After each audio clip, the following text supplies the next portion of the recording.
జై సాయిరామ్. హలో అండి, అందరికీ నమస్కారం. ఈరోజు పంచాంగానికి స్వాగతం. ఈరోజు 21/7/2025 సంవత్సరం. స్వస్తి శ్రీ చాంద్రమానేన శ్రీ విశ్వావసునామ సంవత్సరం. దక్షిణాయనం. గ్రీష్మ ఋతువు. తిథి ఆషాఢ కృష్ణపక్ష ఏకాదశి ఉదయం 8:34 వరకు ఉన్నది.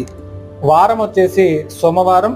నక్షత్రము రోహిణీ నక్షత్రము రాత్రి 9:05 వరకు ఉన్నది. వర్జం వచ్చేసి మధ్యాహ్నము 1:35 నుంచి 3:05 వరకు ఉన్నది. అమృతకాలము సాయంత్రం 6:05 నుంచి 7:35 వరకు ఉన్నది. దుర్ముహూర్తము మధ్యాహ్నము 12:31 నుంచి 1:22 వరకు ఉన్నది.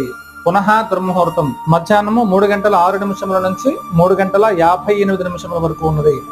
రాహుకాలం ఉదయం 7:30-9, యమగండం ఉదయం 10:30-12. సర్వే జనా సుఖినో భవంతు.